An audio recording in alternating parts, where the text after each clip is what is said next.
Hey everyone, okay, so do you remember a time before YouTube? And it's really strange because when I was growing up, I never ever saw people with eyeshadow that was in the crease of the eye. I only saw it on the eyelids. That's how we used to apply eyeshadow. That's how most people used to apply eyeshadow.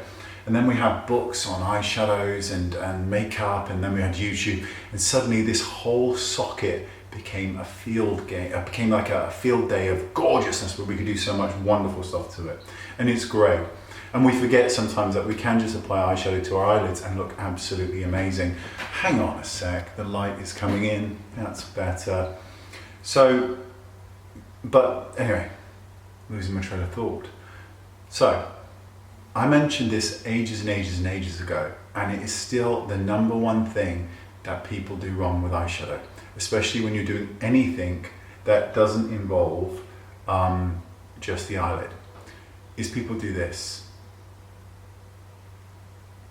Nothing wrong with that, except you can't see what you're doing. Even if you're doing this, you've got one eye open.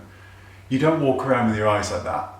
So to be able to keep your eyes open 90% of the time you're applying your eyeshadow, well, one, you can see what you're doing. Two, you can see where it's going and how it will look in real life, as opposed to with your eyes shut and you're just kind of hoping. But like, I can do the crease of my eye and keep my eye open. I can see exactly where it's going. And even when I'm looking down, the eye is still open. So I might want the crease right here, right in the actual crease of the eye here.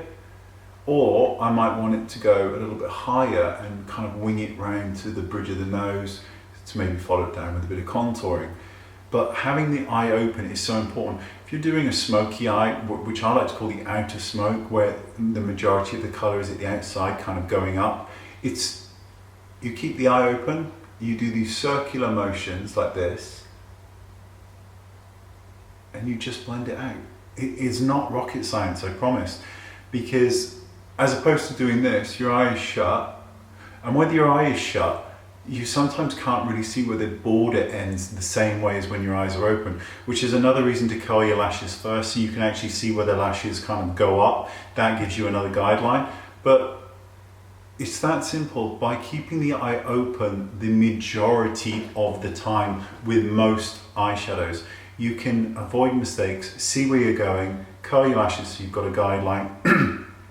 But it's just a much nicer way of doing your eyeshadow, because you will be walking around with your eyes open and you can see where it's going. You can see if you want the crease higher up or right in the socket of the crease, or whether you want to do your circle, because I tend to blend in a circular motion. You can pick and choose whichever way you want, but because the eyes are wide, you see so much more and you can see the final result, as opposed to when the eye is shut. And when the eye is shut, there tends to be creasing as well, like this, because you're kind of doing that, and the powder can go into the creases, and as you get older it's harder to blend that away.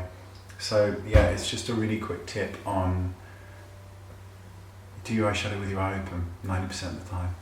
So genius, I'm a genius. My tips. Oh, see you all soon. Thanks so much, appreciate it. And I know that this was mentioned about 3 years ago. It's always worth repeating because bigger viewers, and it just, I think, helps to kind of get an understanding of placement and the importance of really quick tips. Thanks so much. Bye-bye.